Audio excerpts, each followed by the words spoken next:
Hi guys! Have a good day and have a good time. So for today's video, gagawa na naman tayo ng experiment ulam. So ito yung mga kailangan nating ingredients para sa ating experiment. I-fry muna natin itong saging.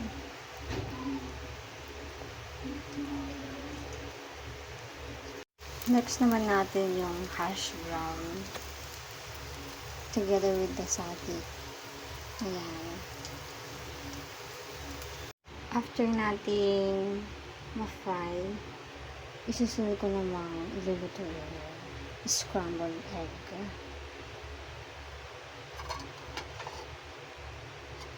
Ilagay na natin.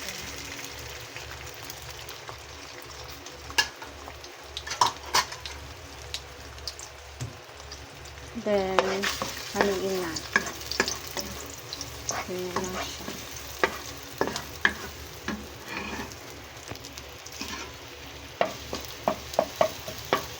Tapos, durugin natin.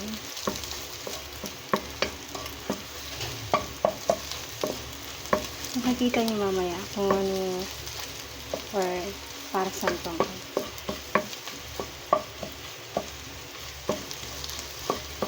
Itayin muna natin siya.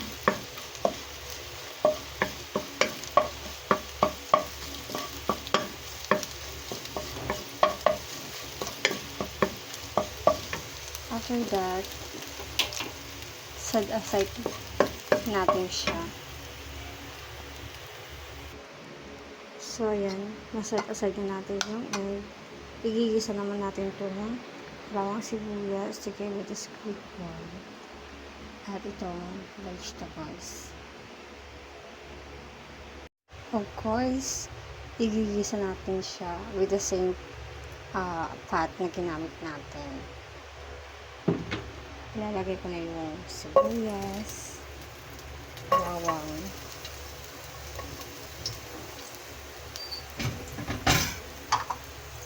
tapos igisa natin.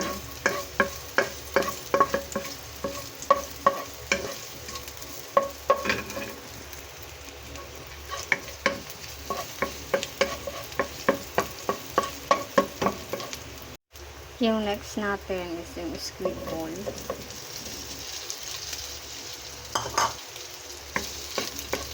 Hintayin natin siya.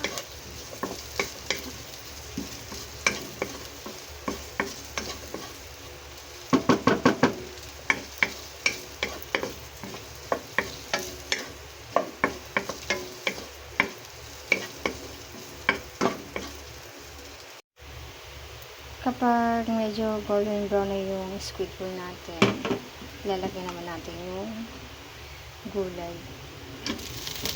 Ayan.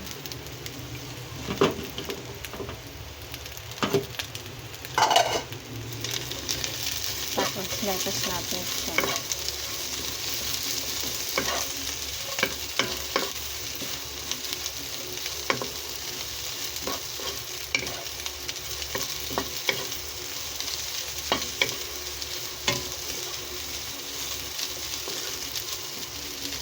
Lagyan natin siya ng konting water. So, ganito lang kakunti.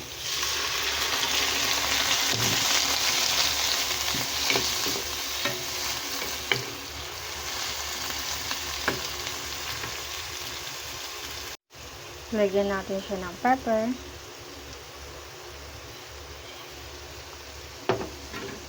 Mix natin.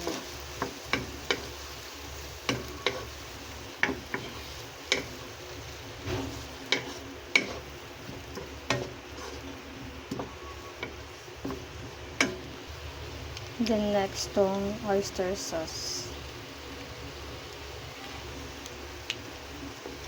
Mix ulit natin.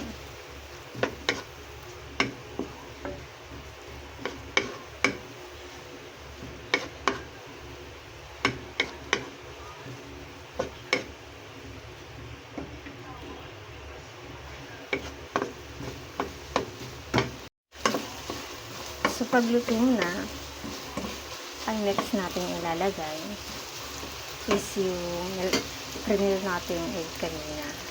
Dito siya. Nilalagay na natin. Tapos, mix natin.